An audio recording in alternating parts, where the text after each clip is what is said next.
जय हिंद बच्चों। Rahman GS academy में आपका स्वागत है। आज के इस क्लास में हम लोग पढ़ने वाले हैं क्लास 12 फिजिक्स का एक बहुत ही इंपॉर्टेंट टॉपिक, जिसको हम लोग कहते हैं प्रॉपर्टीज ऑफ चार्ज, यानी आवेश के गुण। इलेक्ट्रोस्टैटिक्स से रिलेटेड ये बहुत ही इंपॉर्टेंट टॉपिक है। इस टॉपिक से बहुत सारे ऑब्जेक्टिव शॉर्ट क्वेश्चंस राइज करते हैं आपके एग्जामिनेशन में, +2 का जो एग्जामिनेशन होता है उसमें। तो हम लोग बात करते हैं आज के टॉपिक पे। ओके, तो आप देख रहे हैं रहमान जीएस एकेडमी। ओके, मैं रहमान सर आपको फिजिक्स के लिए लेकर आया हूं। आज फिजिक्स का एक न्यू टॉपिक क्लास 12 का है ना, प्रॉपर्टीज ऑफ चार्ज। तो हम लोग बात करने वाले हैं प्रॉपर्टीज ऑफ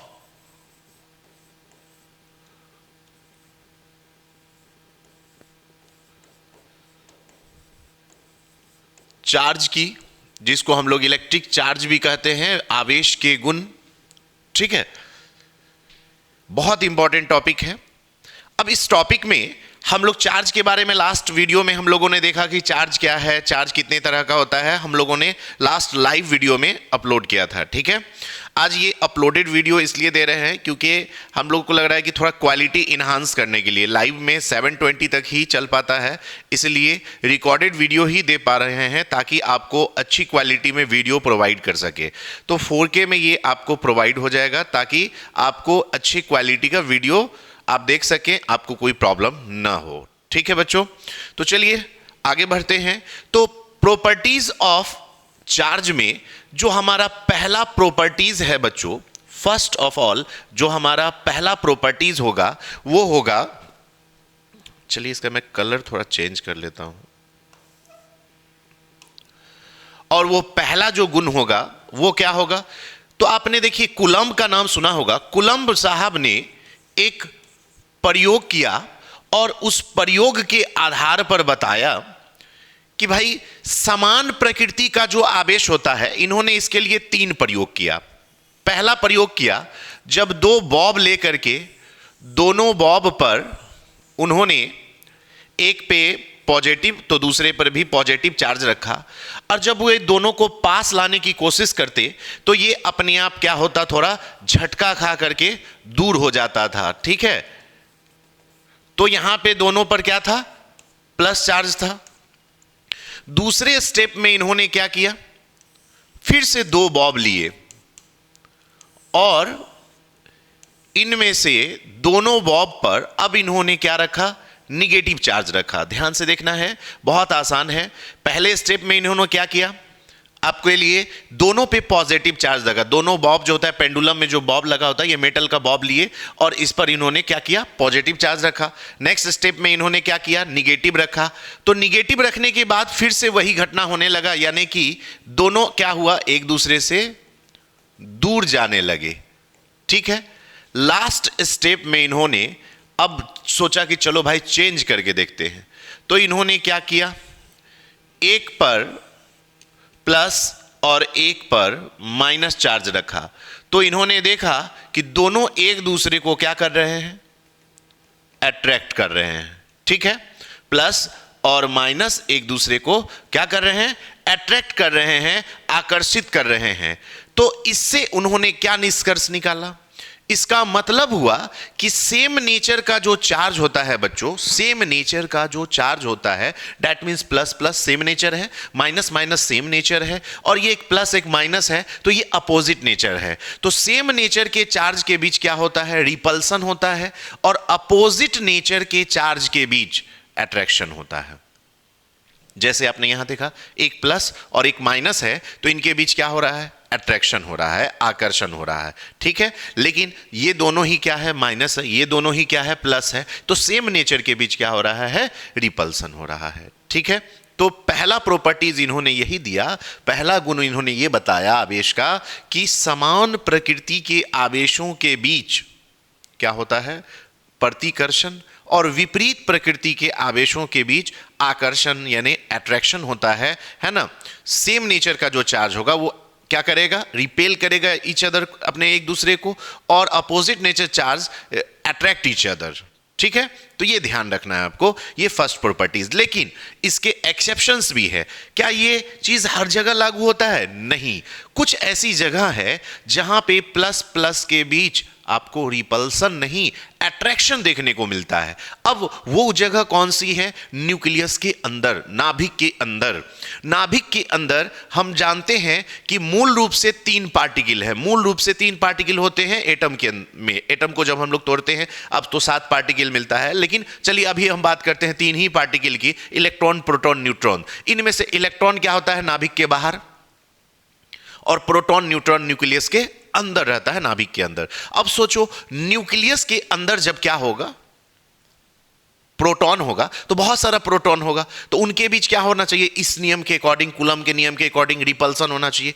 रिपल्सन होगा तो न्यूक्लियस एक्सपैंड करेगा, फैलेगा, और धीरे धीरे न्यूक्लियस क्या होगा? फट जाएगा। एक समय ऐसा आएगा, ठीक है, और न्यूक्लियस फटेगा तो परमाणु, परमाणु तो अणु, अणु तो कोशिका, कोशिका तो उत्तक, उत्तक तो अंग, अंग तो अंग तंत्र फट जाएगा, हम आप फट जाएंगे। तो इसलिए ये पॉसिबल नहीं है। तो वहां पे अट्रैक्शन फोर्स लगता है नाभिक के अंदर, न्यूक्लियस के अंदर प्रोटॉन एंड प्रोटॉन्स के बीच क्या लगता है? अट्रैक्टिव फोर्स लगता है, ठीक है, फोर्स ऑफ अट्रैक्शन लगता है। क्लियर? समझ में आ रहा है? Any problem? ठीक है, तो बात कर रहे हैं हम लोग इसके एक्सेप्शंस की। तो चलिए, इसमें नॉर्मली वो एक्सेप्शंस की बात हो रही है। अब आइए इसके दूसरे गुण पे। अब आइए चार्ज का दूसरा गुण क्या है बच्चों? तो चार्ज का दूसरा गुण ये है कि देखो बच्चों, आपने पढ़ा होगा आवेश बराबर धारा गुने समय। आवेश बराबर धारा, विद्युत धारा गुने समय, यानी कि Q is equal to I T. ठीक है, आपने ये पढ़ा। अब सोचो यहां पे अकॉर्डिंग टू दिस फॉर्मूला, यहां चार्ज जो है बच्चों, Q जो है वो डिपेंड किस पे कर रहा है? I पे, T पे। तो ये मूल राशि तो हो ही नहीं सकती है, क्योंकि 2 या 2 से अधिक मूल राशियों पर जो निर्भर करता है उसको हम लोग डेराइव क्वांटिटी यानी कि व्युत्पन्न राशि कहते हैं। तो दूसरा जो प्रॉपर्टी होगा आवेश का वो ये होगा कि आवेश एक व्युत्पन्न राशि है। Charge is a derive quantity. Charge is a derive quantity because it depends on I and T for its definition. अपने परिभाषित होने के लिए इसको धारा और समय दोनों की जरूरत होती है, आवश्यकता होती है। इसलिए आवेश क्या है? एक व्युत्पन्न राशि है, मूल राशि नहीं है। ओके, आई थिंक कोई प्रॉब्लम नहीं होगा, किसी को समझ में आ रहा है। चलिए आगे बढ़ते हैं। अब आइए तीसरी बात करते हैं कि ये सदिश है कि अदिश है। तो दूसरा पॉइंट तो हम लोग समझ गए कि ये एक व्युत्पन्न राशि है आवेश, ठीक है। अब तीसरे पॉइंट की बात करते हैं, ये सदिश है कि अदिश है। तो देखो आवेश बच्चों एक अदिश राशि है, क्योंकि ये सदिश योग नियम का पालन नहीं करता है। इसको आप साधारण बीजगणितीय नियम से, है ना, आप जोड़ सकते हैं, घटा सकते हैं। तो इसलिए आवेश क्या है? एक अदिश राशि है, एक स्केलर क्वांटिटी है। Charge is a scalar quantity because it doesn't follow the vector rule. ठीक है, ये वेक्टर रूल को फॉलो नहीं करता है। बात समझ में आया? इसलिए ये क्या है? एक अदिश राशि है, it is a scalar quantity. Clear? तो चलिए तीसरा पॉइंट हम लोगों ने देखा कि ये स्केलर क्वांटिटी है, ठीक है। अब आइए चौथे पॉइंट की ओर बात करते हैं कि इसके मात्रक की बात करते हैं। इसका मात्रक क्या होता है चार्ज का? ठीक है, तो देखो बच्चों, आवेश का मात्रक निकालने के लिए पहले हमको I का मात्रक चाहिए, फिर T का मात्रक चाहिए। तो Q बराबर IT है। तो याद कीजिए, आपने क्लास 10th में भी पढ़ा होगा, I का मात्रक एम्पियर होता है और टाइम का मात्रक क्या होता है? सेकेंड होता है। ठीक है, तो आपने देखा यहां पे एम्पियर इंटू सेकेंड है। इसी एम्पियर इंटू सेकेंड को हम लोग कूलम साहब के सम्मान में कूलम्ब कहते हैं, हिंदी में इसको कूलाम भी लिखा जाता है। ठीक है, ये होता है। ठीक है, तो आवेश का SI मात्रक कूलम्ब होता है, जिसको हम लोग एम्पियर इंटू सेकेंड भी कह सकते हैं। बात समझ में आया? आवेश का SI मात्रक क्या होता है? एम्पियर इंटू सेकेंड, जिसको कूलम्ब कहा जाता है। ठीक है, अब आप एक कूलम्ब को चाहे तो डिफाइन कर सकते हैं, 1 कूलम्ब को। अब मान लीजिए ये क्या है? एक वायर है,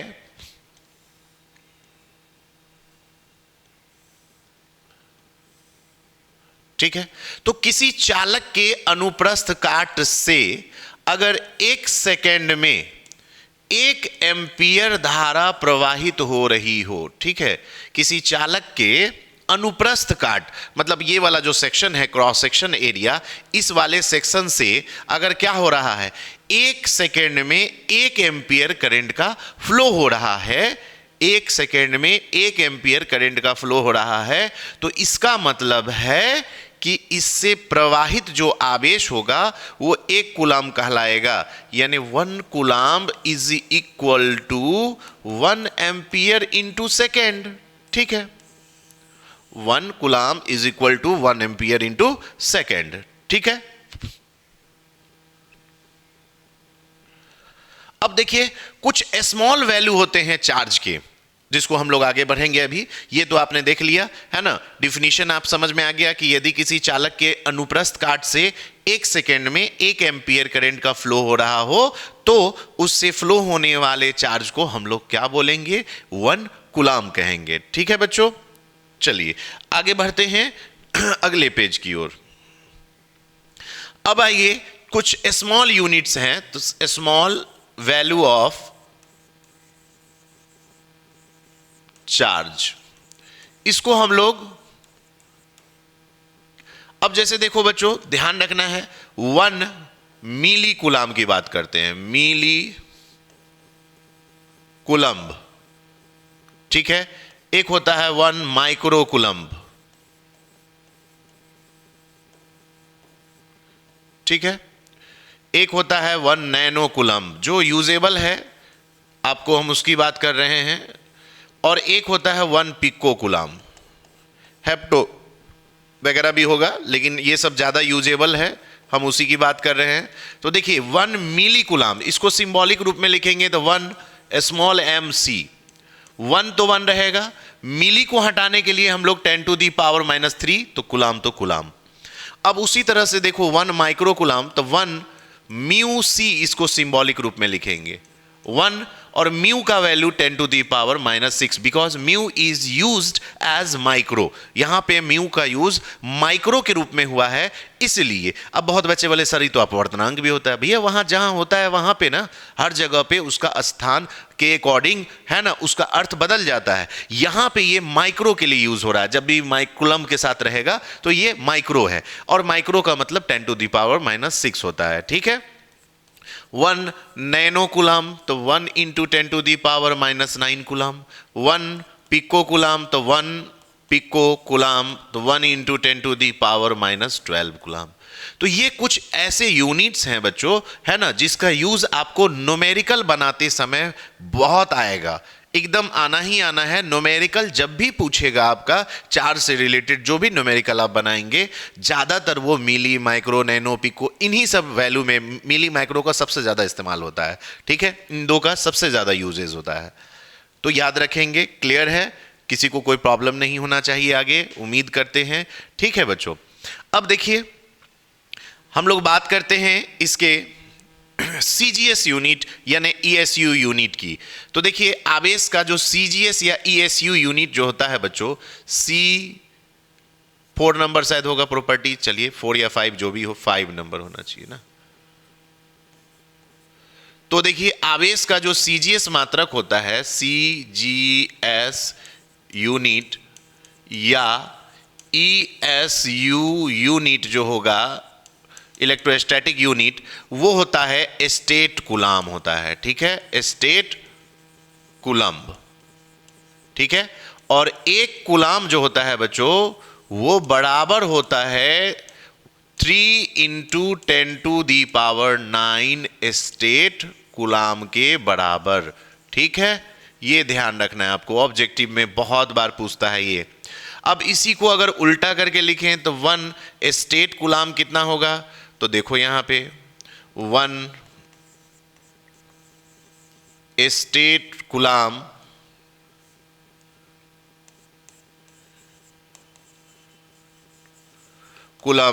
इज इक्वल टू हो जाएगा 1/3 into 10 to the power -9 coulomb.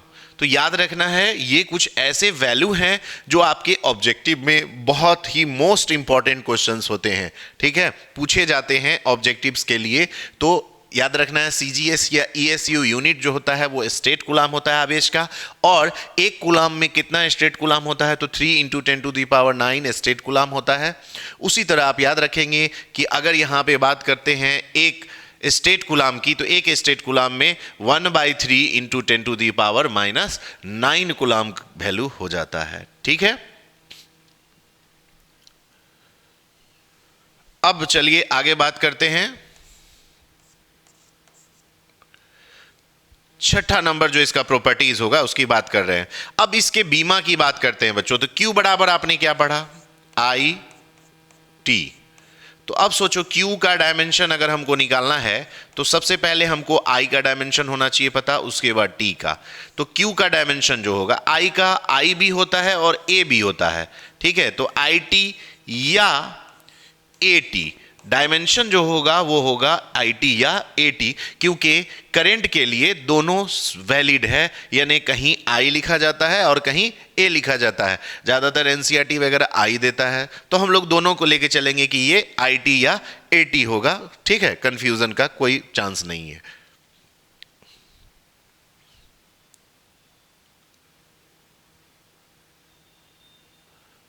Okay, clear है, अच्छे से आ रहा है समझ में।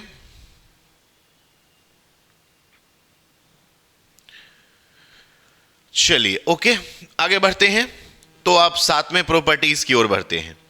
अब देखो बच्चों, ये जो 7वां प्रॉपर्टीज है उसको हम लोग कहते हैं आवेश संरक्षण का सिद्धांत।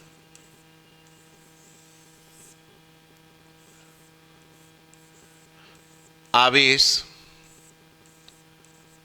संरक्षण का सिद्धांत। अब ये क्या है, ये शॉर्ट क्वेश्चन में भी पूछता है ना, principle of conservation of charge. Principle of conservation of charge. तो देखो ये क्या है इसमें, तो देखो सिंपल है, चार्ज आता कैसे है किसी भी बॉडी पर, तो due to transfer of electron, electron के आने के कारण या जाने के कारण चार्ज आता है, तो अपने आप उत्पन्न नहीं हो सकता है, ठीक है। यानी कि आवेश को ना तो उत्पन्न किया जा सकता है और ना ही नष्ट किया जा सकता है। इसे सिर्फ हम क्या कर सकते हैं, एक वस्तु से दूसरी वस्तु में स्थानांतरित कर सकते हैं, ट्रांसफर कर सकते हैं। इट इज ओनली ट्रांसफॉर्मेबल, है ना, इट इज नॉट क्रिएटेड और डिस्ट्रॉयड। बात समझ में आया। तो इसको ना तो हम क्या कर सकते हैं, क्रिएट कर सकते हैं, ना ही डिस्ट्रॉय कर सकते हैं, सिर्फ इसको ट्रांसफर कर सकते हैं हम लोग एक बॉडी से दूसरे बॉडी में, ठीक है। अब जैसे एग्जाम्पल के तौर पर आप देख लीजिए कि मान लो ये एक रेशम का कपड़ा है, ठीक है, सिल्क क्लॉथ है, और एक हमने ले लिया यहां पे ग्लास रॉड।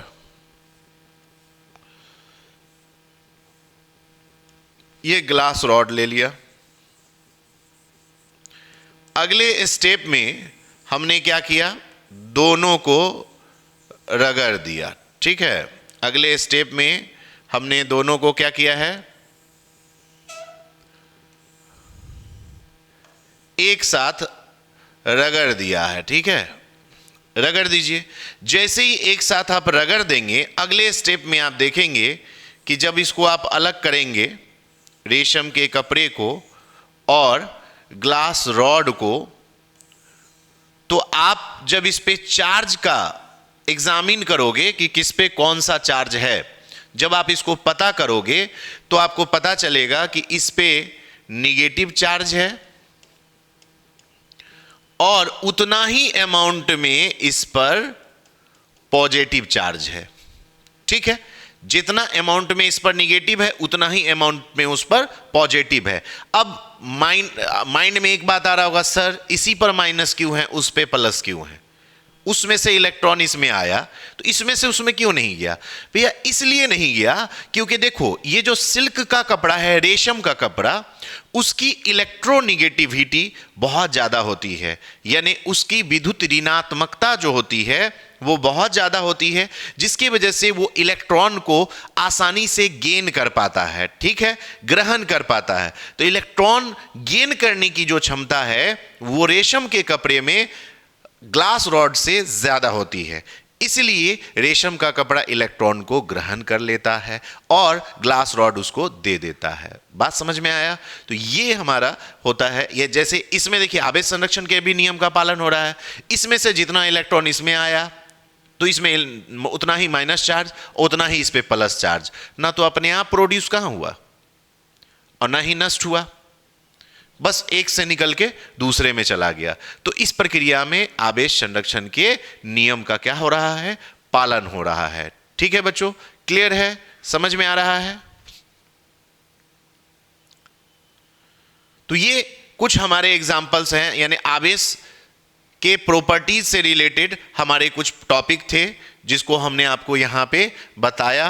ठीक है, क्लास में सारे टॉपिक और भी इससे ज्यादा कराए गए हैं, यानी 16 से 17 आपको प्रॉपर्टीज लिखवाए गए हैं क्लास में चार्ज के, है ना, और पढ़ाए जा रहे हैं ऑफलाइन क्लासेस में। तो जो बच्चे ऑफलाइन क्लास अभी तक ज्वाइन नहीं किए हैं वो जल्द से जल्द समस्तीपुर में ऑफलाइन क्लास ज्वाइन कर ले, है ना। क्लास 12th का ऑफलाइन बैचेज स्टार्ट हो चुका है। मॉर्निंग में टाइम है 8 से 9, 9 से 10, 2 बैचेज अभी स्टार्ट हो चुके हैं। तो जो बच्चे अभी तक ज्वाइन नहीं किए हैं, है ना, जल्द से जल्द ज्वाइन करें, क्योंकि सिलेबस जितना आपका बैक होता जाएगा उतना प्रॉब्लम होगा। दूसरी बात कि आने वाले एग्जामिनेशन में अभी तक जो रहा है डबल डबल क्वेश्चन का सीन रहा है बिहार बोर्ड का, बट नेक्स्ट ईयर बहुत संभावना है कि डबल क्वेश्चन का जो ये मामला है ये अंत हो जाएगा, नहीं रहेगा, यानी ओनली 60% आपको 50 है तो उसका 60 दिया जाएगा, 10% एक्स्ट्रा क्वेश्चन मिलेगा आपको।